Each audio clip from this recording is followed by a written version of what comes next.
បាទថ្ងៃនេះយើងធ្វើគ្រឿងសមុទ្រក្លុកបាទជាមួយមីយើងក្លុកចាំមើលតារសជាតិយ៉ាងម៉េចបងប្អូនបាទឥឡូវយើងចាប់ដើមស្រើបង្គាបងអីហើយស្រើបង្គាស្រើមឹកចូលទៅលេហើយយើងដាក់ស្រើបង្កងយើងស្រើបង្កងអីឆ្អិនមើលមកចាំយើងយកទៅឆាទៀតបងប្អូនបាទយើងស្រើបង្កងស្រើអីហើយយើងស្រើឆ្អិនហើយយើងចាប់ដើមនេះមានបង្កងមានពោតមានមឹកមានគេហៅថាប្រហិតនេះប្រហិតនេះគេហៅប្រហិតដៃមឹករួចគេញាត់ប្រហិតសាច់ក្តាមចូលក្នុងបាទចាំមើលនឹងឲ្យឆ្ងាញ់ដល់ពេលយើងស្រើហើយអញ្ចឹងយើងចាប់យកមកឆាបងប្អូនបាទយើងឆាប្រហិតឆាអីហើយយើងដាក់បង្កងដាក់អីមកឆាត្រឡប់វាឲ្យចូលជាតិចូលគ្រឿងទៅរួចត្រឡប់វាមកត្រឡប់ពីត្រឡប់យើងចាប់ដើមចាក់ពោតចូល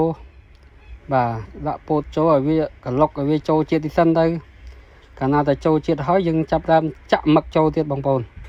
ចាក់មឹកចុះត្រឡប់ទៅវាឆ្អិនយើងដាក់ថាសមកបាទតើបងប្អូនដល់ជាតិមកមិនជាតិបានចម្លែកជាតិមកជាតិបងប្អូនអើយចាំមើលខ្ញុំចាប់ដើមភ្លក់ឲ្យបងប្អូនមើលបាទពីអ្នកកូនខ្ញុំបាទ4នាក់មកថាងបងប្អូននឹងតែម៉ត់ខៃហ្មងបាទឥឡូវចង់ភៅចាប់ដើមភ្លក់មុនតែបើថាចង់ភៅឆ្ងាញ់ហើយអូខេ